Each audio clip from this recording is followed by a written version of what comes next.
back to the It's Time podcast. I'm Mariah. There's no Kaylee today, but welcome to the show. So, today is a solo ep, the first solo ep that we have ever done. We have never done an episode without each other.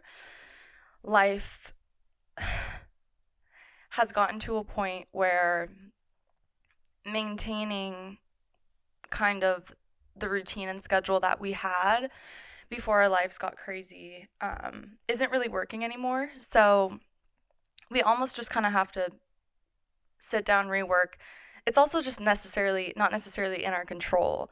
If you listen to the podcast, you know that I've been going through health issues and all of that, and I'm actually going to get into that today and kind of do more of a deep dive. If you've ever listened to kind of here and there how we've kind of talked a little bit about updates, but we haven't really gone into detail on my specific health journey that I'm in right now. And I also will say I do not feel good. I am in a sweat right now, which happens when I get a nausea episode. Did I just have an accent? So I'm really just out of it. So you might get that energy a little bit, but I'm going to do my best today just to, kind of talk about it. And in a lot of ways, it is very therapeutic to be able to sit here and, in a way, rant, but also I know so many people are going through something similarly. I know so many people have had issues with healthcare here and getting answers and people taking them seriously, especially women. And so I'm going to talk about it. Maybe you'll relate. I don't know. If you've been through this and what I'm talking about today sounds familiar or you've experienced something like it, please reach out. I would love to talk about it. I obviously, I'm a big talker, hence the podcast, but anyone who's willing to chat and listen, I'm gonna talk about it. I'm like, let's talk about things. I am the type of person who kind of needs to talk things out loud to even just help with the anxiety and mental of it all, and also get other people's perspectives, because this has been a very, not isolating, because I've actually felt closer with a lot of my community and friends because we've had similar things, but the longer you go through the process, it feels like when you're not alone, but it feels like you are alone, especially when you're getting testing done and they cannot figure it out. It's like, was it me? Am I the issue? And I'm the type of person who I have imposter syndrome really bad. I will get in my head and be like, well, am I making up my symptoms? Like, maybe I'm doing all of this just to, get out of something, get out of work. And then if I actually was to, stop and look at my actions and, the way I've been acting throughout this process, that's not it at all.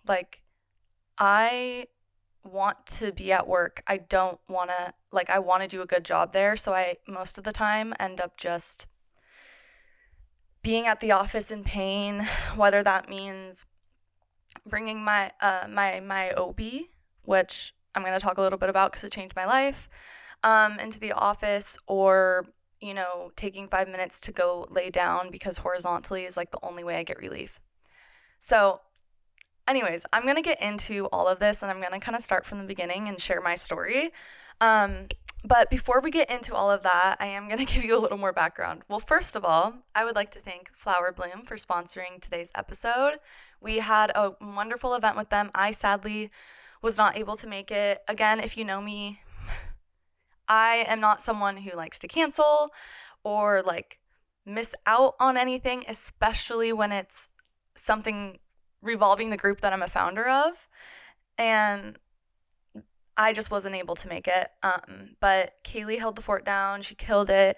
Wonderful event at Flower Bloom this past weekend. I loved watching all the clips and the videos of people doing all their different crafts.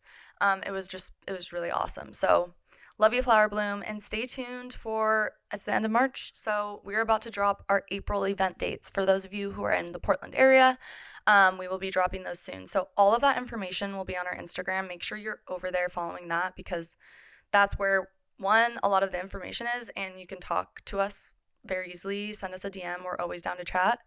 Or you can go to our personal pages too. Honestly, we're in. And so catch-ups, there's so many catch-ups, like it's actually insane.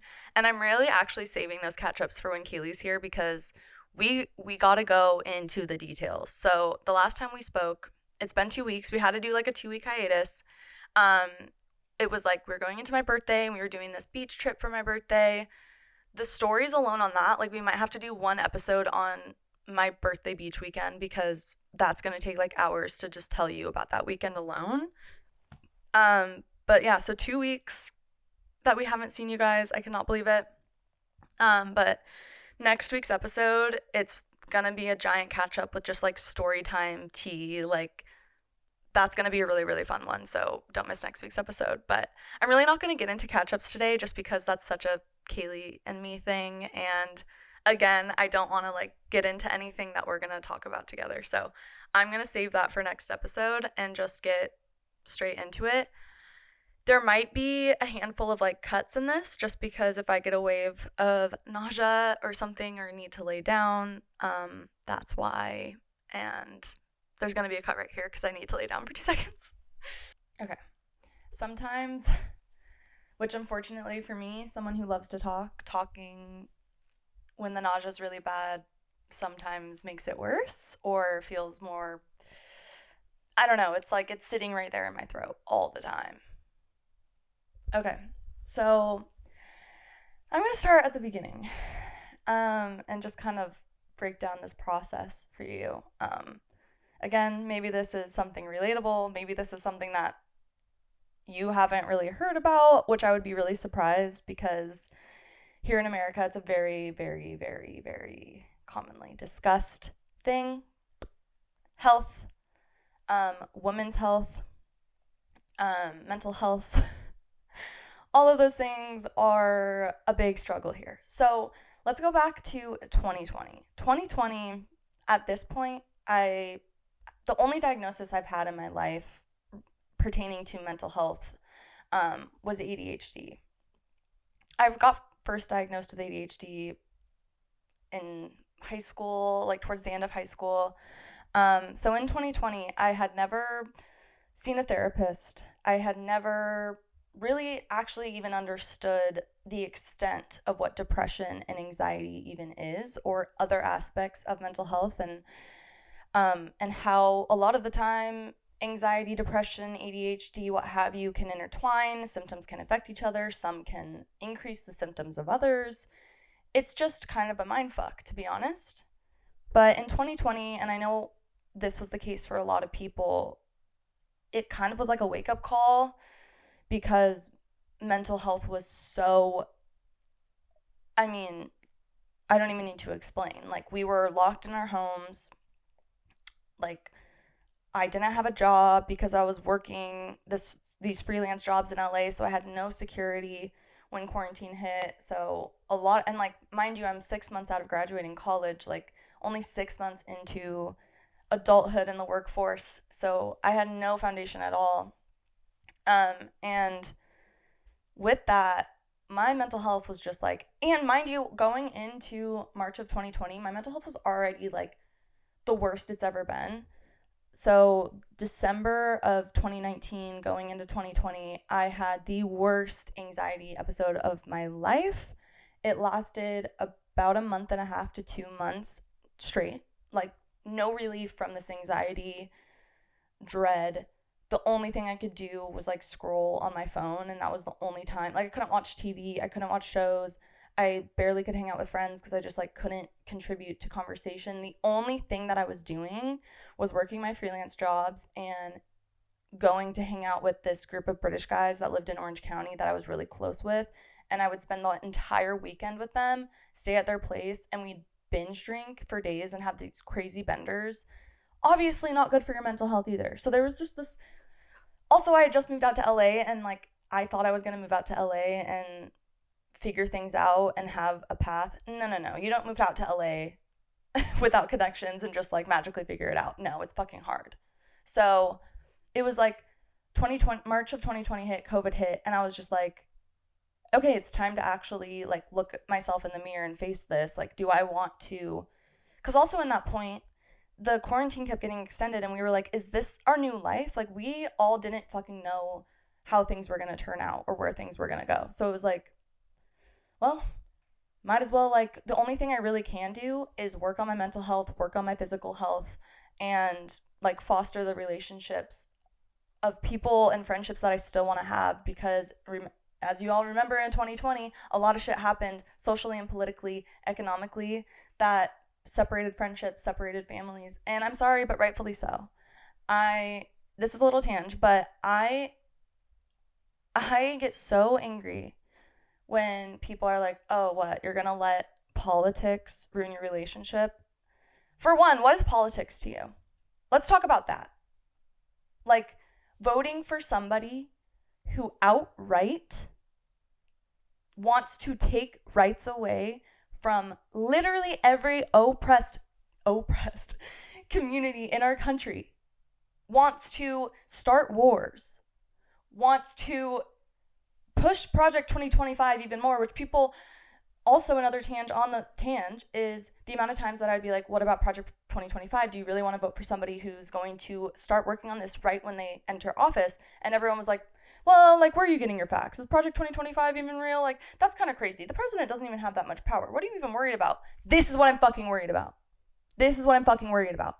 We're what, like 50 something, 60 days into his fucking presidency, and all of this shit has already happened?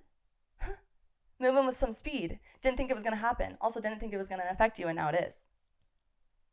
Anyways, yes, I will let politics ruin relationships, because I do not trust somebody, nor do I want somebody in my life who doesn't think I, as a woman, should have the same rights as a man, who doesn't think I, as a pansexual, should be able to marry a woman or a non-binary person.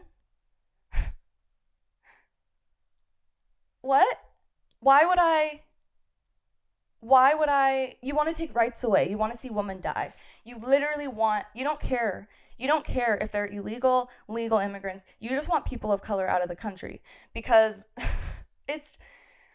why would I chase and work for a relationship with somebody when they don't see me as a human being? Also, it's not even about me. It's just people. Like, you can be a cis straight person, right? Cis straight white person, and have cis straight friends. That doesn't mean you should only fucking care about cis straight people. It's called empathy. I don't have to have met a person. I know they exist, right? Like, there are trans men, trans women, non-binary people, women, there are people of color. Like, the list goes on and on and on. Do I know every single person in those communities? No. Do I need to give a shit about them? No. I care because I have empathy. Okay. Now I'm going to move on from that tangent. I think I needed to just like rant about that for a second. So in that time, all of this stuff was happening, and it was, I honestly feel like what made me go get help more than anything was the fact that I had the time to do it. Like, our work-life balance in America doesn't exist. And the people that have been able to like succeed at work-life balance, I think, are remote workers. I don't think like people that work in office 5 days a week in America can achieve work-life balance as easier as somebody remote. And obviously that's not the case for everyone. Some people really know how to do the 5 days a week, and they have it figured out. I don't have it figured out. Work kind of takes over, and all of the things that are good for me, that I should be putting first for me, go to the wayside because I'm so focused on doing well at work or being successful in XYZ. And so all of that goes to the side. So in COVID, what else was I going to do? So I was like, I got a therapist. I got diagnosed with depression and anxiety. I got medicated for those things. Like, I was doing all these things, and it was one of the best I had ever felt mentally after I'd gone through that process. Even just being validated in that process was amazing. So I'm starting back in 2020 because that's where my medical journey really started. So like, kind of fast forward, I moved back to Portland from LA. It's like 2023 at this point. And at first, like, things are pretty good. Like, I'm still, figuring out medication, sometimes switching things. I'll have these times where anxiety is crazier than others, or like I need to try a new medication, whatever. And so it's March 2025. It was about a year ago exactly that I started getting these new symptoms that I hadn't had in the past. Nausea, vomiting, headaches, dizziness, abdomen pain, more like not as much pain, but more just uncomfortability. And so I started going to a naturopath. I had my primary doctor. And pretty much in this past year, I've been consistently going to doctors and having testing done. And it all started a year ago. A year ago started all my lab work, all those things. And they're checking. Well, we're not really seeing any issues. I ended up having H. pylori last year, took antibiotics for that. We thought maybe that was the issue. Everything's going to be good now. Now jump to about December of 2024. Symptoms are still there. It's not 24/7, so it's not necessarily like, it doesn't feel as urgent, because at the time it'd be like mornings are really bad. I'm nauseous on the way to work. Sometimes I'm throwing up. I have literally thrown up in my car because of it. I think I've told that story on here before. But I had finally found this doctor that I really, really meshed with after trying a handful of naturopath primary doctors and not finding anything that clicked. And with her, it was just so like, we're going to figure this out, which I think people have had that situation a lot where you like first meet a doctor and they're like, oh, we're going to figure this out. Like, we're going to do everything we can to figure this out. Cut 2 months later, you're still trying to figure it out. They kind of are like, I don't know. And that's not my situation with my doctor. I just have heard a lot of people say that. My current doctor, she is very determined to help me to figure out what's going on. She's getting me those referrals. She's not taking what I'm saying lightly. I know she believes what I'm saying. And I've even said to her, like, I feel like sometimes I'm making these things up. Like, can I manifest these symptoms myself? And the thing with going to the doctor and just having a list of symptoms that could be applied to literally thousands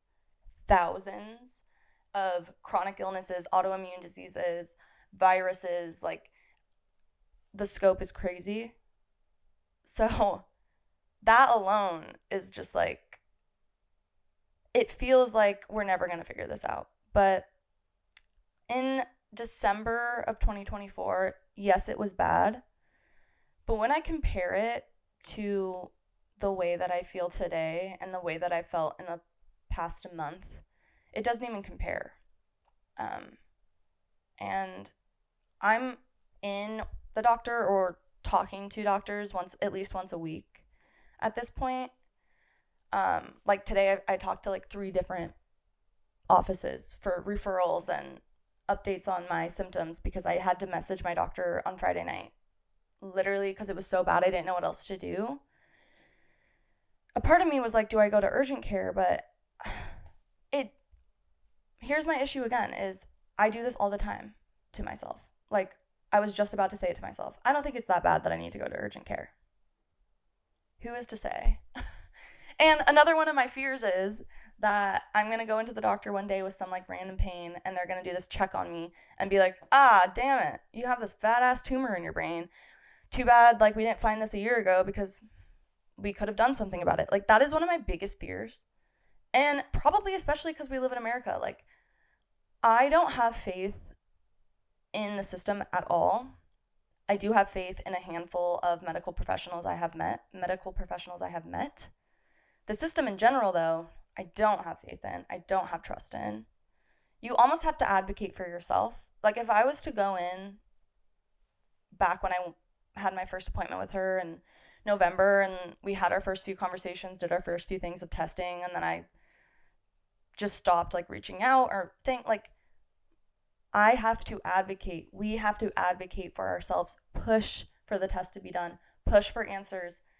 Like, I have gotten to a point where I've been asking for specific tests to be done because I've been leaning on the community a lot, having as many conversations with people who have also experienced something similar, where they have gone through years of testing and diagnoses just to try to figure out what's going on with them. I have a friend who had 3 years of testing before they figured it out. I have a friend who had 6 years of testing before they figured things out. And not only do I want to talk to these people who have gone through the process and figured it out, because I want to know, like, what were your symptoms? What tests did you have done that worked? And I've been taking that information and literally going to my doctor and being like, I want this test done. I want this test done. Like, I think this could be a thing. What do you think about this? And sharing that, because you have to push for yourself. I cannot say that enough. But it's also helped in the validation of it. Like, I was talking to two of our really good friends, Anna and Ellie, who we've talked a lot. Ooh, I'm doing good. We've talked a lot about them on here. They're our besties. They are just amazing people in general, but they have gone through so much medically in the chronic illness space. And I be texting them like they're my fucking doctors. I'm like, hey, like, what does this test mean? Like, I got this result. Like, what does this mean? Like, could it be something like this? And it's just funny to me that I literally text them like they're medical professionals. Well, actually, Anna kind of is, so. But something that has helped a lot is in these moments of a mental break, a breakdown, an anxiety attack, because you feel helpless. You feel not real. You don't feel like a real human. I feel like I've been completely disconnected from myself, of my true self, my personality. I feel like I've lost my personality. And, like, maybe that sounds dramatic just out of context, but I think if you've experienced it, I'm sure you can relate. But if you haven't, understanding that for the past 4 months straight, almost every single day, I have woken up in pain and discomfort, feeling sick and nauseous to the point of, like, I don't even know how I drive to work in the morning sometimes. Again, I've thrown up on the way to work in the car, or, like, getting to work and running in just to lay by the toilet at work, having to lean on the people there when I have to, like, leave abruptly, and everyone being like, oh my God, what's going on? And the response being like, we don't know. I don't know. And it's all love, and I don't have any, like, I'm not mad at anybody who tries to, like, give their advice or give their suggestions, but sometimes it does feel like, I don't know how to explain that. Sometimes it just feels like overwhelming, I guess. I don't really know how to explain exactly that feeling. But at the same time, I'm also so aware that I have this, like, response to, like, push people away that are just trying to show care. Because it, like, for some reason pisses me off. And I think I've also become crankier and angrier and more irritable because I'm just, like, uncomfortable and in pain literally all the time. And from the beginning of the story, you already know that my mental health, although I am medicated, is still not stable. I am medicated, and the medication does save my life. Truly, I cannot say it enough. My anxiety and antidepressants literally saved my life. If I, for example, this last weekend, I forgot to take my meds on Saturday. When I woke up on Sunday, I literally, I wanted to be super blunt, because I want to be really blunt, I wanted to die. That's the reality, and that has been something that has popped into my head throughout this process, because it literally feels like it's never going to end. Am I ever going to live a full life again? Yes. And I can have that, like, two-sided understanding where I'm like, on one end, I have this optimism. I know things will get better. We'll figure things out. Everything will be okay. I'm so lucky to have the friends and family that I do to support me and be here for me in every single way. So, I have that. I'm super grateful for it, but I'm fucking tired. Like, I'm fucking exhausted. I need like 2 weeks off of life just to like lay there. Like, but we can't do that. But it gets to a point where it's not just affecting.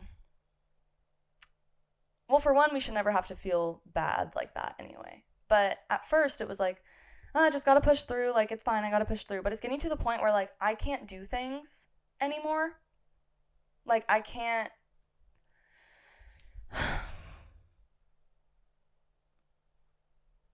This is just a lot. It's so good to talk about it, but it's also like,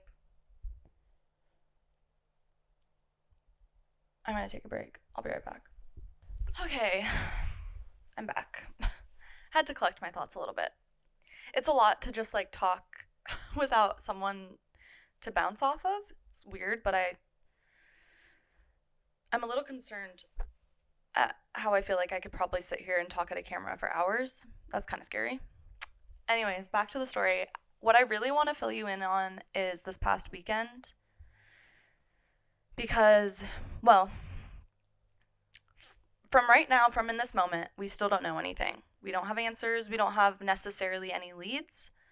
The only thing that we have figured out based on symptoms or previous testing is they did find ANA antibodies in my blood, which could be tied to literally a lot of different autoimmune diseases. So I got referred to go to a specialist for that. The wait list was like 100 days, so I won't be able to get in until June or the end of May, I believe. So I have to wait a while for that, which it doesn't feel like something I can wait for, to be honest, but I don't really have a choice. The other specialist I'm being referred to, is a GI specialist, so gastrointestinal. They want to take a closer look at my stomach, the lining in my stomach. Again, ANA antibodies can make it harder for your stomach to break things down. It could be IBS. It could be lupus. It could be endometriosis. It could be POTS. It could be, what's it called? I need to tell you because my friends texted me over the weekend. And again, so I got a text on the weekend from my friends. We were talking about it. We think that maybe this could be it. So I got my team doing research for me, I got my friends looking out. So one part of me feels love and gratefulness and just like love. The other part of me, it's not even a half. It's like this little angry voice in the back of my head with anything in my life that's positive and good. This little voice is always there. This little voice is like, oh, your friends were talking about you when you weren't there. Oh, your friends think that they know more about what you're going through than you do. Oh, your friend. And then I'm like, whoa. Why are these intrusive thoughts popping into my head when I actually don't even feel that way, but that voice is still there? Luckily, I snapped myself out of that really quick. And I actually looked into what they sent me, and it sounds really, really, really, honestly, exactly what I'm going through. The thing is, what I also have to be careful with any leads like this is getting my hopes up. My doctor thought maybe my H. pylori came back. So I fully was like, oh my God, that's what it is. My H. pylori came back. That's what's going on. They're going to find it. And then we're going to take antibodies and everything will be okay.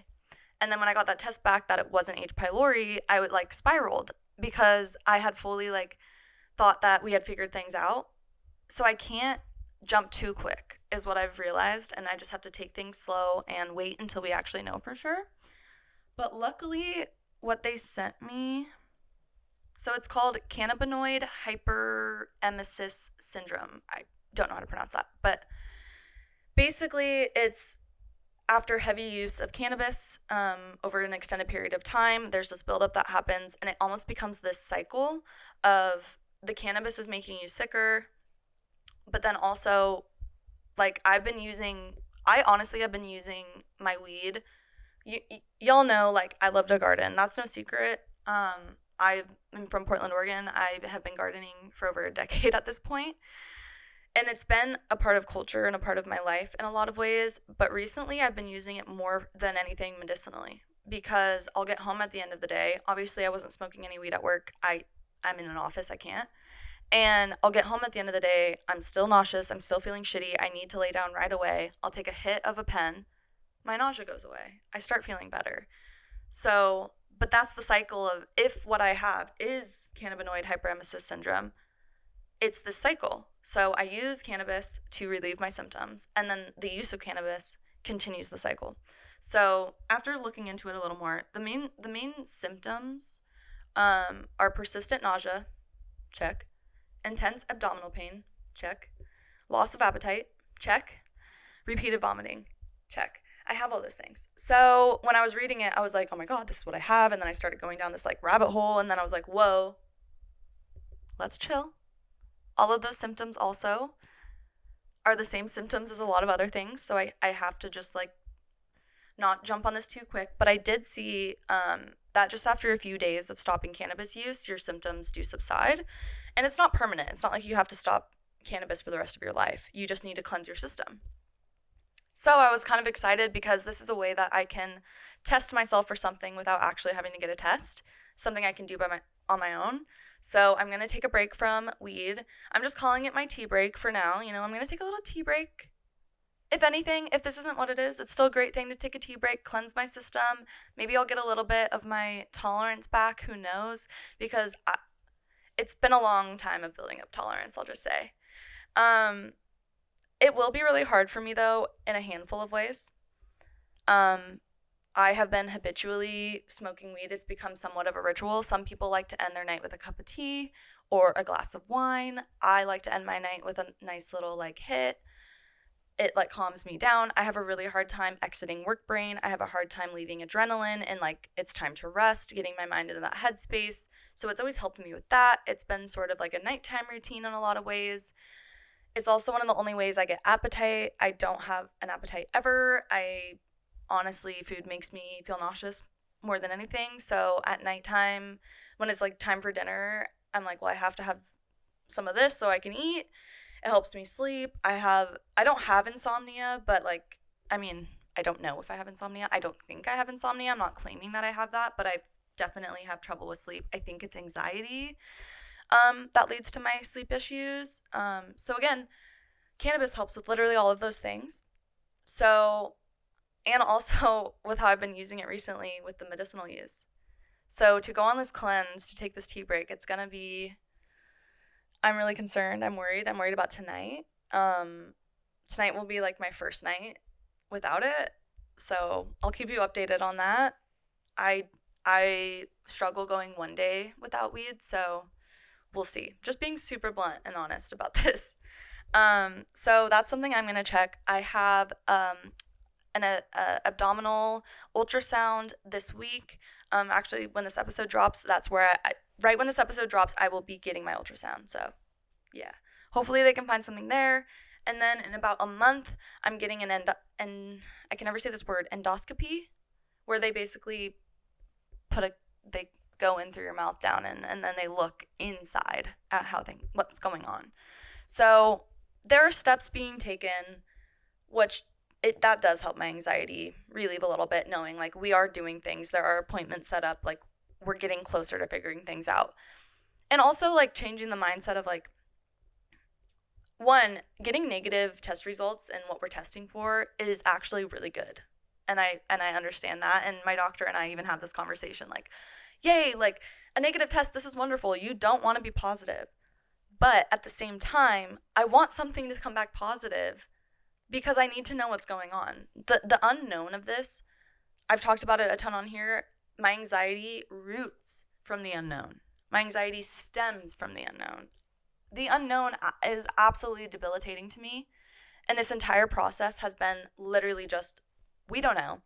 We're going to go down a list of things and just cross them off as we go. We've just been crossing things off. So I need to like change my mindset and look at that as a positive. We're crossing things off. We're getting closer to figuring out what's going on. We will figure this out. It will be resolved. Whatever it is, we'll work with it and figure it out. Like, as long as I know what it is, I'll feel so much more relief, you know? So, anyways, this past weekend, it's Friday night at this point. My place that I live in is an absolute fucking sty. Like, I am the type of person that needs a clean space. Like, my home needs to be all homes, like, it needs to feed you. Like, you need to be able to go home and feel like not stressed out by your environment, not overwhelmed by your environment. But the way that like work and life has been combined with how I've been feeling, anytime that I am home, like, I have no ability to stand up and clean. So I was just living in this disgusting, like, my mental health, y'all, like, bad. And so on Friday night, it was my goal to clean and like start that process and like make my space this safe, healthy energy again.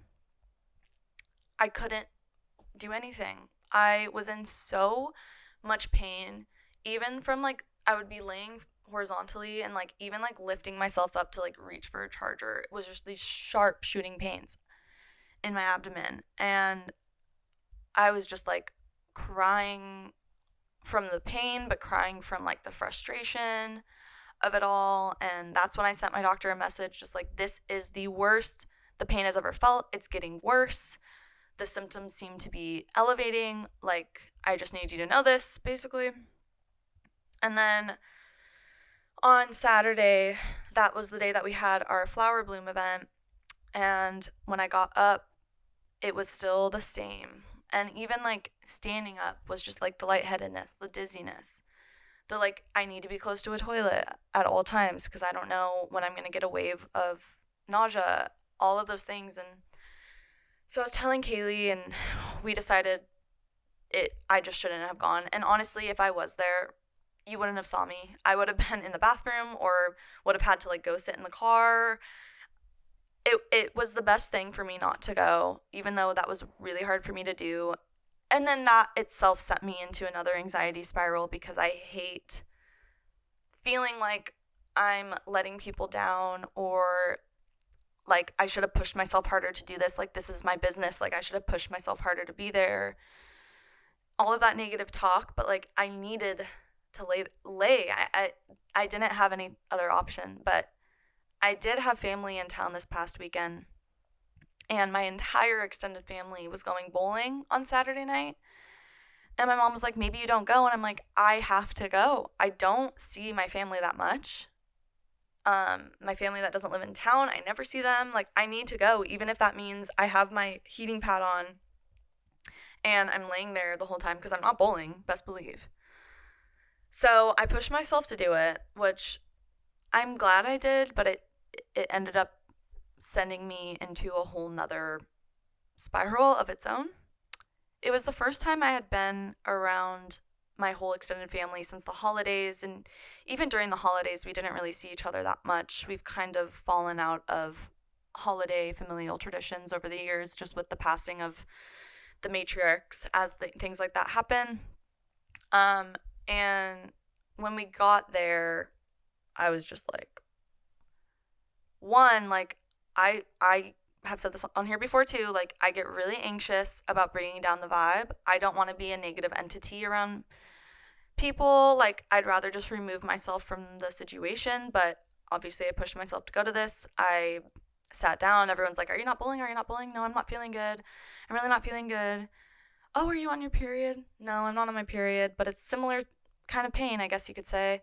Oh, what's going on? We don't know. Well, you really should go here and try this. And I'm like, yeah, I just got referred there. Yeah, we're doing it. And I didn't even have the strength to talk. And so I almost just was like sitting there by myself. I had my myopia on, which, if you, for whatever reason, whether you just get really bad periods for that week, whatever, out of the month, the investment is worth it. Let me tell you this much. Like, life-changing relief. The one I have, they have different versions. The one I have is heating. It has TENS units, and it has a red light, and it has a remote. And it straps around you, clicks in the back, so it's portable. You can wear it under your clothes. Today at the office, under this outfit, I had on my myobie, you couldn't even see it. I had my remote, so I would just like adjust the pulsing for the tens, adjust the heat, adjust the time. The first time that I ever tried myobie, I was on my period. I get really bad period cramps. I literally started crying. It was the first time I felt so validated in my pain, which is so crazy. And I think a lot of people with uteruses can agree or like relate to this of like, I don't know, maybe it's just like, it's just your period. You got to deal with it. Whatever. It's not even that bad. It's just like what we got to go through. And then when I put that on, I was like, are you fucking kidding me? I've just been like dealing with this with no relief for years and had post going off birth control, my periods have just shot up in pain and discomfort. And it just changed my life. I had to get my own after I borrowed my friend's. I could not recommend it more. It's literally life-changing. You can put it on your back. The fact that I can wear it to work is going to completely change these next few months to however long that I'm going through this process. I'm not even fucking kidding when I say that I cried, because it was that much like almost relief and validation that it made me emotional. So I'm at the bowling alley. I have that on. I have a ginger ale. I literally would be sitting there kind of okay, and then get a wave, have to run to the bathroom, vomit, go back, sit down. Oh, let's take a picture. Mariah, come over. Come on, get in the picture. I'm like, no, I'm fine. You take the photo. I'm not getting up. Like, I'm kind of being a bitch, but like not, And then they all came around me, so I didn't have to move to take a picture. And then my aunt is like over here like, oh, come on, get in a photo. And my cousin-in-law is like, I'm sure this is the last thing she wants to be doing right now. And I was like, But like, I can't necessarily speak up about those things to my family. It's also just like the older generation way of looking at things, like, you're fine, just push through. Yeah.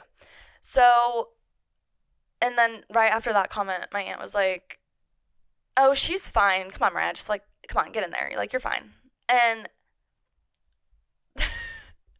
that sent me into a spiral. And I don't know, like, I'm not saying that all of the ways that I react to things like this are the right way to react or what you should be doing. Oh, Baba.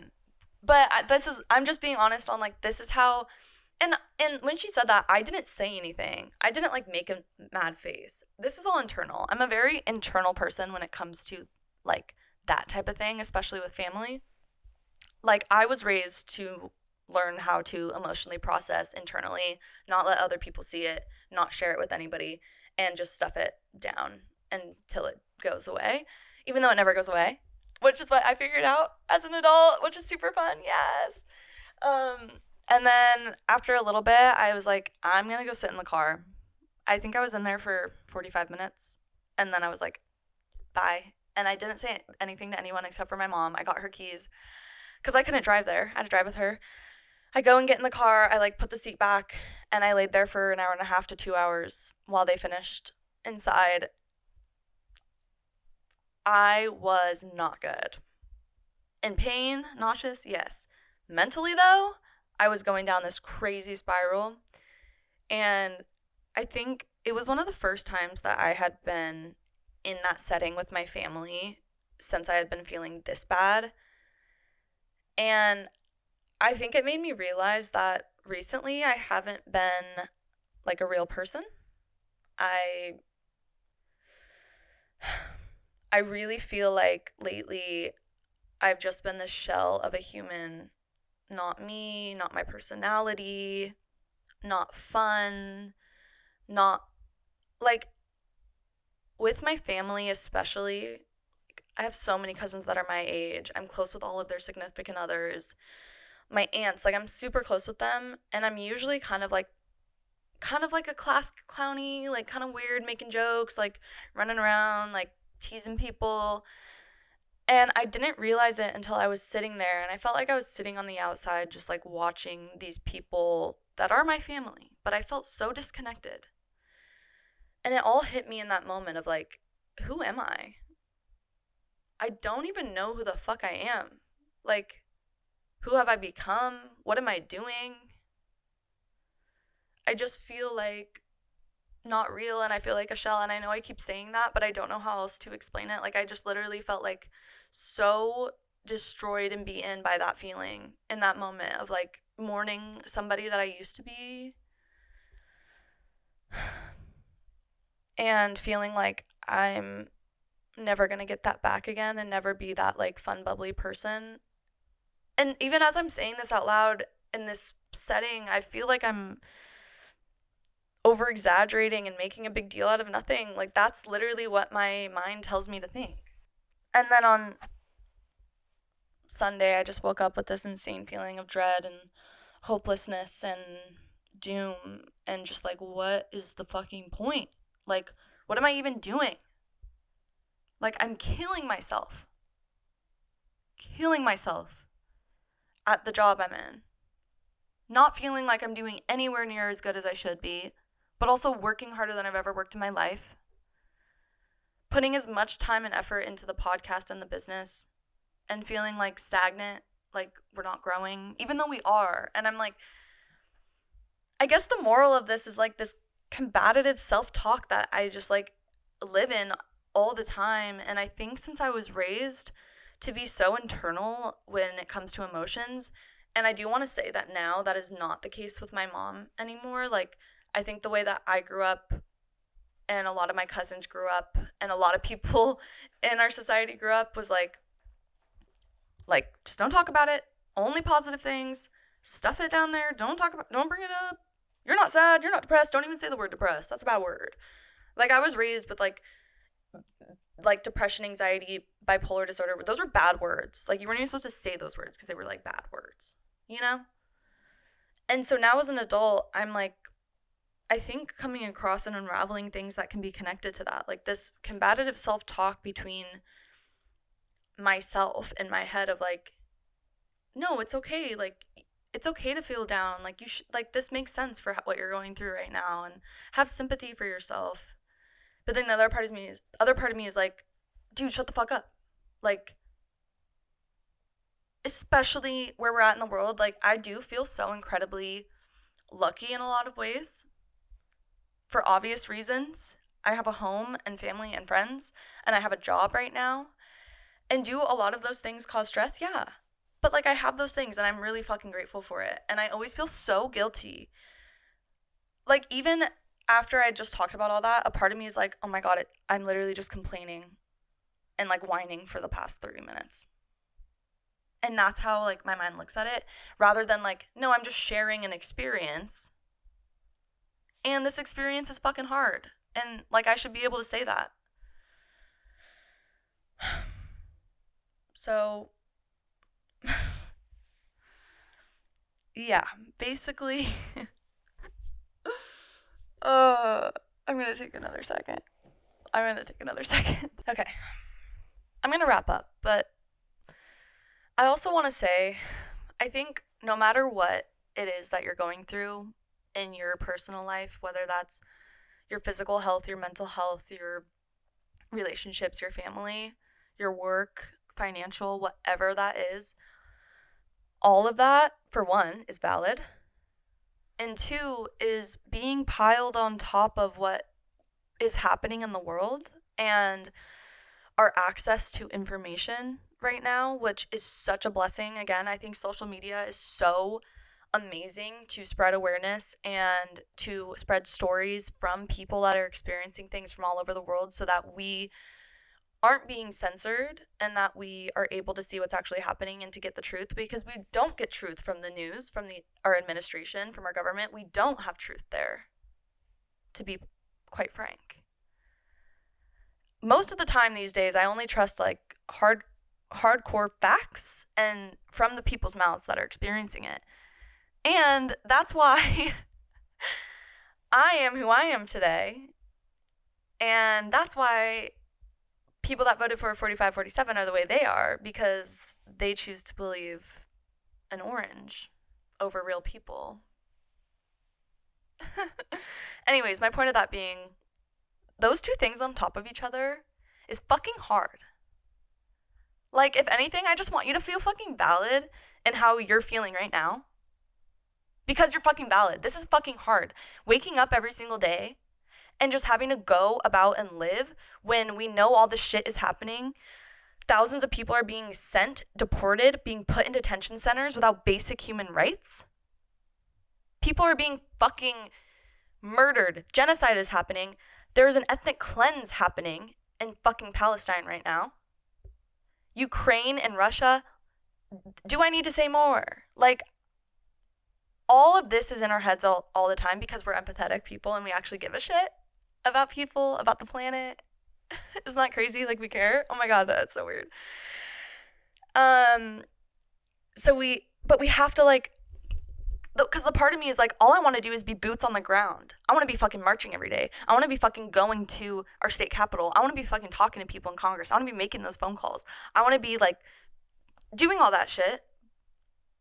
And then I'm like, oh, fuck, I have to pay my bills and I have to, like, make money to live.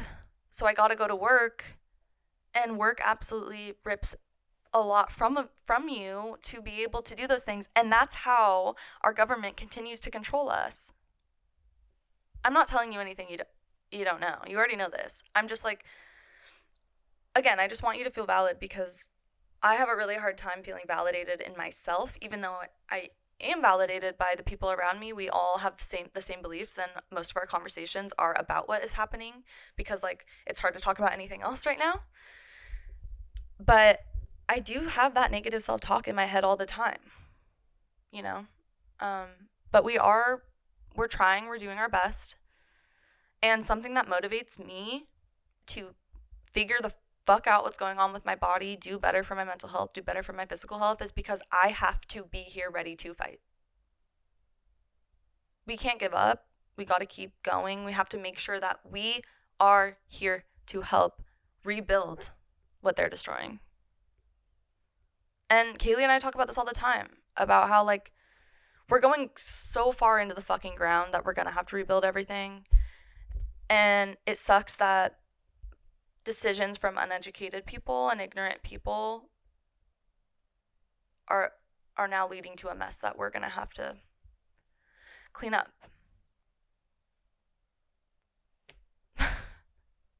Damn, I really want there to be some positivity at the end of this.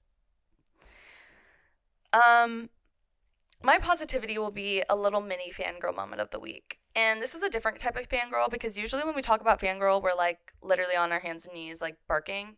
Not that type of fangirl. Fangirl in an admiration way, in a respect way. I am so obsessed with Dean Withers on TikTok, Instagram, YouTube. He's on everything. If you don't know who he is yet, go listen. Go watch his debates. I'm sure you already know who he is, but I've seen his videos for a while now, but I've started getting down these rabbit holes of watching his live debates. I think he is he's only 20 years old. He's so well-spoken. He's so educated. I learned so much from him. I trust him. I know that everything that he speaks on is built in facts, reality, statistics, and human rights. That's his, like, basis. I also love that he was very open about how he was raised in a Republican conservative household.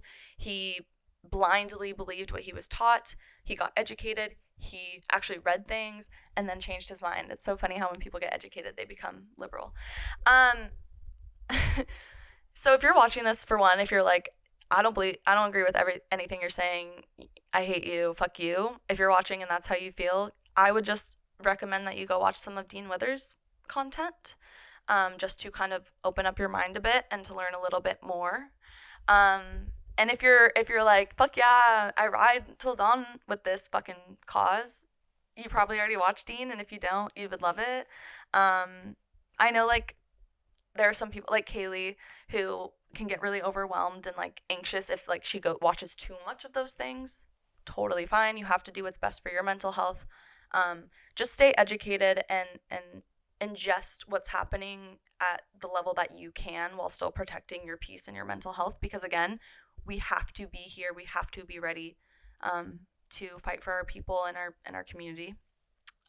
So that's what I'm gonna end on. That's my little fangirl moment of the week. I love Dean. Maybe I'll throw in my favorite like Dean moment. How do you call people racist when you yourself has said racist slurs? Y'all think it's okay to be racist as long as you apologize? You think I'm hypocritical because I went from being racist to non-racist because I fulfilled the three qualities of accountability, apology, and genuine change in my character, and yet you think I'm hypocritical because I call out other individuals that have not fulfilled those three qualities and have been unapologetically racist since the 70s, such as Donald J. Trump. That is not hypocrisy. That is fact, sir. You only want to call it hypocrisy to obfuscate away from the fact that this 20-year-old white boy on TikTok and YouTube can hold himself to a higher degree of accountability than the president of the United States of America. That's where I'm going to end today. That's my little kind of catch up, update, deep dive into my health journey thus far. I will definitely keep updating you guys on if I figure things out, if we're getting closer, any leads, and I will update you on my tea break. Please send me strength. Please send me strength, because this is gonna be a hard 1 to 2 weeks. So we'll see how that goes. But thank you so much for watching. Thank you to Flower Bloom for sponsoring today's episode. Again, make sure you go follow the Instagram so you can see all of our upcoming events if you're in the Portland area. Even if you're not in the Portland area, follow our Instagram. It's really fun over there. We have such an amazing community. I'm just so thankful. So thank you, Flower Bloom. Thank you to all of you for watching or listening today. I'm struggling. Thank you so much for watching or listening to today's episode.